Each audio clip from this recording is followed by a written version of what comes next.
बिस्मिल्लाहिर्रहमानिर्रहीम। अस्सलाम वालेकुम स्टूडेंट्स। चैप्टर नंबर 5 है मेरे पास, that is states of matter liquid.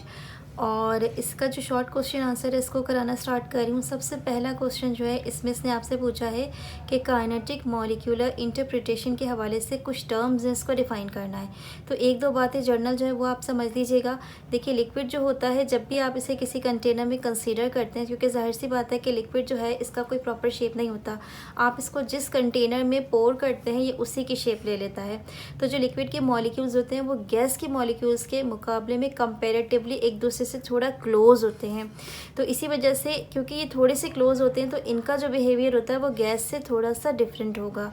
तो अगर आप इस टर्म्स में कुछ इन चीज़ों को डिफ़ाइन करना चाहेंगे, फॉर एग्जांपल डिफ्यूजन क्या है, इसमें कंप्रेशन किस तरीके से काम करेगी, तो इसके लिए आप सीधा पेज नंबर 105 पर आ जाओगे और यहाँ देखोगे कि सबसे पहली टर्म डिफ्यूजन है। इसको सबसे पहले मार्क कर लीजिएगा, हेडिंग डिफ्यूजन की लगेगी। टू मिक्सिबल लिक्विड से लेके वाटर स्लोली तक आपने मार्क करना है। इस बात को समझ लीजिए कि फ़र्ज़ कर लीजिए कि दो लिक्विड्स ऐसे हैं कि जो एक दूसरे में मिक्स हो सकते हैं। इसके लिए हम एक वर्ड यूज़ करते हैं मिक्सिबल लिक्विड्स, यानी वो एक दूसरे में इंटरमिक्स हो जाते हैं।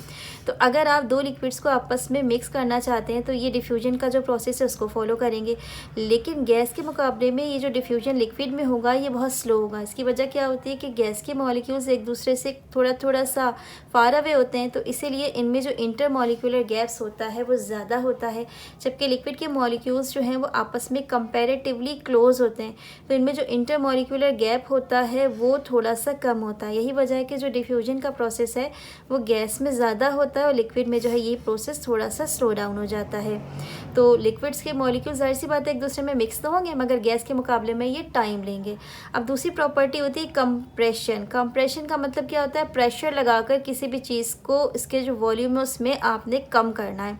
अब यहाँ पे देखिए एक डायग्राम भी है जिससे आपको बिल्कुल क्लियरली पता चल जाएगा कि क्योंकि जो लिक्विड के मॉलिक्यूल्स होते हैं वो गैस के मुकाबले में एक दूसरे से क्लोज होते हैं, तो जब आप इस पर प्रेशर अप्लाई करते हैं तो ये थोड़ा सा तो कंप्रेस होती है, लेकिन बहुत ज़्यादा कंप्रेस नहीं होती है एज कम्पेयर टू गैस।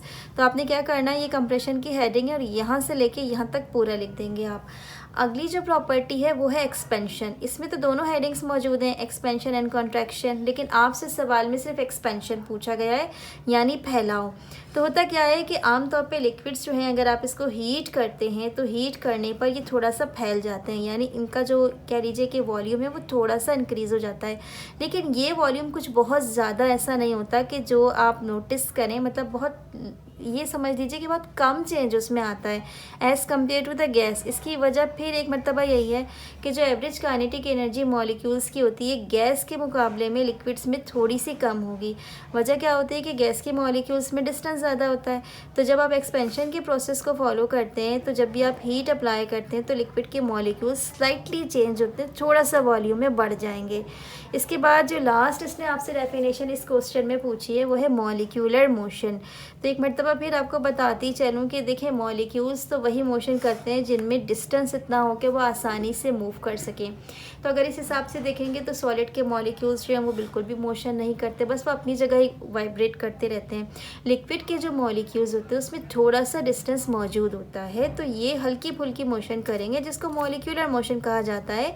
यानी जितना स्पेस उनमें मौजूद है वो रैंडमली ऑल पॉसिबल डायरेक्शन में उसको मूव करने की कोशिश करेगा, जितने भी मॉलिक्यूल्स हैं। लेकिन फिर वही बात कि देखें, गैस के जो मॉलिक्यूल्स हैं उसमें डिस्टेंस ज़्यादा है, वो ज़्यादा मोशन करते हैं, जबकि जो लिक्विड के मॉलिक्यूल्स हैं उनमें डिस्टेंस कम होता है, तो वो गैस के मुकाबले में slow molecular motion show off करते हैं। यहाँ से लेके यहाँ तक आप लगा देंगे तो पहले क्वेश्चन की जो चारों डेफिनेशंस हैं वो यहाँ पे कंप्लीट हो जाती हैं।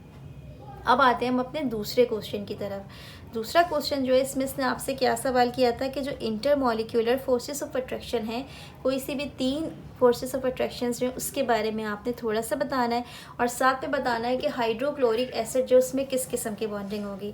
तो स्टूडेंट्स, इसके लिए आपने क्या करना है, पेज नंबर 105 पर ही आप सबसे पहले तो हेडिंग पुट कर लेंगे inter molecular forces in liquid, और उसके बाद यहाँ से लेके यहाँ तक इसको मार्क कर देंगे जिसमें थोड़ा सा बताया जा रहा है कि जो inter molecular forces of attraction हैं लिक्विड्स की वो क्या होती हैं। इसके बाद ये तीन तरह की होती है और ये तीनों तरह की जो टाइप्स होती हैं, इसको अगर आपने ये कह लीजिए कि प्रॉपर राइट डाउन करना है तो सीधा इसके ग्लॉसरी सेक्शंस जो है जहाँ पे इस चैप्टर की समरी होती है वहाँ पे लेके चल रही हूँ मैं आपको, और वो तीनों डेफिनेशन मार्क कराऊंगी जो तीन किस्म की इंटरमॉलिक्यूलर फोर्सेस ऑफ अट्रैक्शन है। पेज नंबर 118 पर आ जाएंगे। आप देखें लाइन से 3 डेफिनेशन है। सबसे पहली जो फोर्सेस ऑफ अट्रैक्शन होती है वो डाइपोल डाइपोल इंटरैक्शन है, पूरा लिखना है आपने हेडिंग के साथ। इसमें होता ये है कि जो भी कह लीजिए कि जो मॉलिक्यूल्स होते हैं इनमें पॉजिटिव और नेगेटिव 2 पोल्स प्रॉपर तरीके से बने हुए होते हैं। तो जो एक मॉलिक्यूल है उसमें समझ लीजिए कि अगर 2 आइंस मौजूद हैं, एक प्लस का आइन है और एक माइनस का आइन है, तो इन दोनों के बीच में प्लस और माइनस चार्जेस डेवलप हो जाते हैं, जिसे कहा जाता है डाइपोल डाइपोल इंटरैक्शन। डाइपोल का मतलब ही होता है 2 पोल्स, यानी एक प्लस वाला और दूसरा माइनस वाला। तो ये जो फोर्स ऑफ अट्रैक्शन है एक किस्म की इलेक्ट्रोस्टैटिक फोर्स ऑफ अट्रैक्शन होती है between positive and negative terminal of a polar molecule. तो ऑब्वियसली इसका मतलब जो नॉन पोलर मॉलिक्यूल है उसमें ये वाली फोर्स ऑफ अट्रैक्शन नहीं होती है।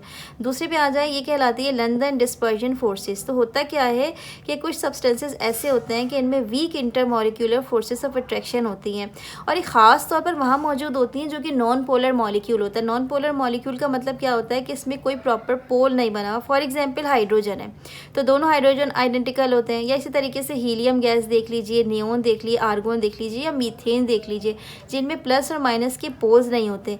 तो एक किस्म की ये कह लीजिए कि वक्ती तौर पे शॉर्ट पोलराइजेशन मॉलिक्यूल्स की हो जाती है, जिसमें वक्ती तौर पर ना एक मॉलिक्यूल जो है उसका एक पार्ट जो है वो प्लस बन जाता है और दूसरा पार्ट जो है वो स्लाइटली माइनस बन जाता है। ये बहुत शॉर्ट टाइम के लिए होगा, और इस तरह की जो फोर्स होगी वो लंदन डिस्पर्जन फोर्सेस होगी इनके बीच में।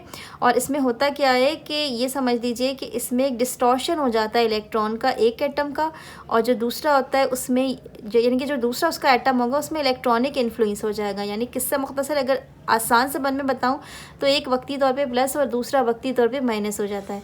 उसके बाद जो थर्ड वाली आपके पास इंटरमॉलिक्यूलर फोर्सेस आती है हाइड्रोजन बॉन्डिंग की होती है। ऑब्वियसली ये वहीं होती है जहाँ पे खुद हाइड्रोजन मौजूद होता है। तो इसमें एक किस्म की अट्रैक्शन हो जाती है जिसमें हाइड्रोजन जो है एक, और जो दूसरा हाइड्रोजन है इसमें ये कह लीजिए कि अगर वो ये देखता है कि सामने कोई हाईली इलेक्ट्रोनेगेटिव कोई सा भी एलिमेंट मौजूद है, फॉर एग्जांपल आपके पास फ्लोरीन है या फिर ऑक्सीजन है या फिर इसी तरह का कोई सा भी और एटम है, तो वक्ती तौर पे हाइड्रोजन क्या है एक एक्स्ट्रा बॉन्डिंग बना लेता है। ये वाली जो बॉन्डिंग है वो क्या कहलाती है, हाइड्रोजन बॉन्डिंग।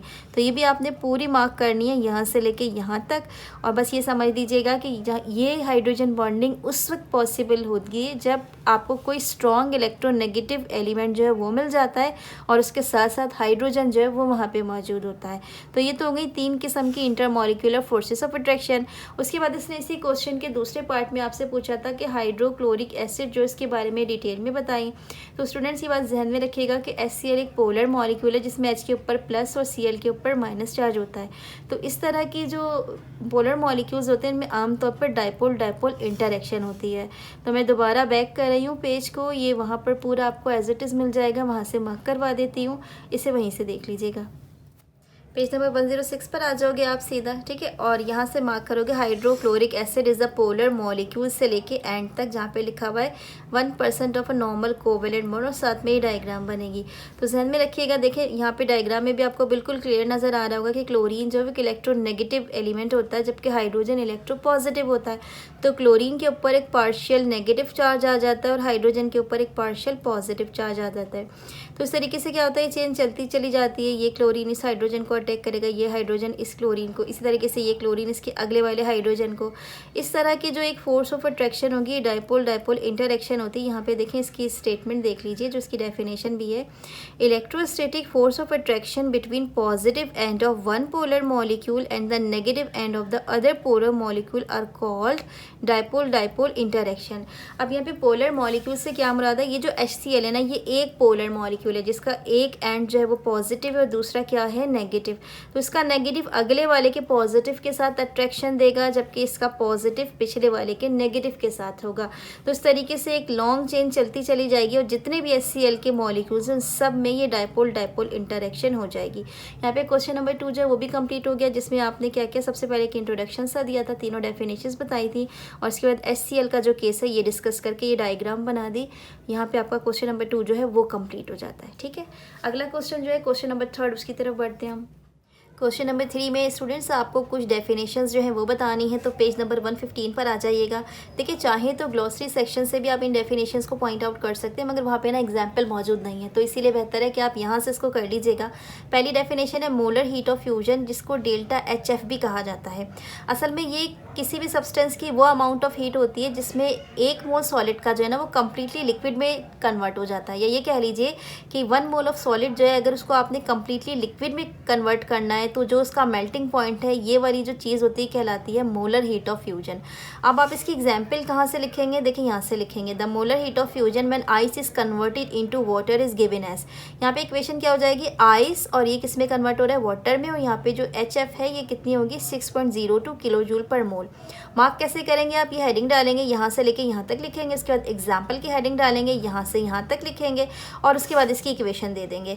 अगला जो है आपके पास हेडिंग होगा डेफिनेशन का, वो कौन सा होगा? मोलर हीट ऑफ वेपराइजेशन, और इसको शॉर्ट में आप कहते हैं डेल्टा HV। अब ये क्या चीज़ होती है? यहाँ से लेके यहाँ तक इसकी डेफिनेशन मार्क कीजिएगा, उसके बाद एग्जाम्पल यहाँ से लेके यहाँ तक लिखिएगा। मैं आपको बता देती हूँ होता क्या है। ये amount of heat required to convert 1 mole of a liquid into its vapours at boiling point is referred as molar heat of vaporisation. यानी अगर आपके पास लिक्विड का 1 मोल है और आप इसको वेपर्स पे कन्वर्ट करने के लिए जितनी अमाउंट ऑफ हीट सप्लाई कर रहे हैं, वो इसको क्या कहलाएगी? Molar heat of vaporization. इसने मिसाल भी दे दी कि वाटर है, आपने क्या किया? उसे इतनी हीट दी कि ये वाटर से वेपर्स में कन्वर्ट हो गया, और ये हीट कितनी थी? 40.7 किलो जूल पर मोल। तो ये वाली जो हीट है ये इसकी क्या कहलाएगी? Molar heat of vaporization. बिल्कुल नेक्स्ट पेज में जो है वो उसकी थर्ड डेफिनेशन है, इसको भी मार्क कर लीजिए। पेज नंबर 116 पर आ जाइएगा आप। अगली डेफिनेशन है मोलर हीट ऑफ सब्लिमेशन। ये डेफिनेशन यहाँ से लेके यहाँ तक आपने मार्क करनी है, उसके बाद एग्जाम्पल की हेडिंग डालनी है और ड्राई आइस से लेके यहाँ तक लिखिएगा। उसके बाद ये वाली इक्वेशन जो है इसको आपने साथ में कॉपी करना है। अब इसको समझ लीजिए, बाद सब्सटेंसेज ऐसे होते हैं कि वो सॉलिड से ना डायरेक्टली गैशियस स्टेट में, या ये कह लीजिए कि वेपर स्टेट जो है उसमें कन्वर्ट हो जाते हैं। इसका मतलब क्या होता है कि जो लिक्विड का स्टेट होता है वो इतना फास्ट गुजर जाता है कि उसकी नौबत नहीं आती कैलकुलेट करने की।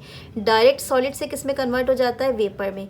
इस तरह की जो अमाउंट ऑफ हीट रिक्वायर्ड होती है जिसमें कोई भी सॉलिड जो है वो डायरेक्टली वेपर स्टेट जो है उसमें कन्वर्ट हो जाता है without going intermediate liquid state, इसको हम कहते हैं मोलर हीट ऑफ सब्लिमेशन, और इसको हम डेल्टा HS से रिप्रेजेंट करते हैं। और यहाँ पे जो मिसाल है वो है हमारे पास कार्बन डाइऑक्साइड की, कि ये सॉलिड से डायरेक्टली गैशियस स्टेट में कन्वर्ट हो जाता है, और इस दौरान जो हीट आपको चाहिए होती है वो होती है 25.2 किलो जूल पर मोल। तो स्टूडेंट्स, इसके साथ ही आज के तीनों क्वेश्चन तो मैंने कंप्लीट करा लिए। इसके बाकी जो क्वेश्चंस हैं इसको मैं बहुत जल्द अपलोड करूंगी, क्योंकि वीडियो बहुत लंबी हो जाती है, फिर आप एंड तक देखते नहीं हैं और टाइम ड्यूरेशन बहुत ज़्यादा हो जाता है। तो अगली वीडियो तक के लिए इंतज़ार कीजिएगा। अगर ये वीडियो अच्छी लगे इसको आप प्लीज़ लाइक कर लीजिएगा, चैनल को सब्सक्राइब कर लीजिएगा, अपने दोस्तों में शेयर कीजिएगा, और इंशाल्लाह ताला हम कोशिश करेंगे कि जल्दी जल्दी जो है वो वीडियो अपलोड कर लें। Thank you so much.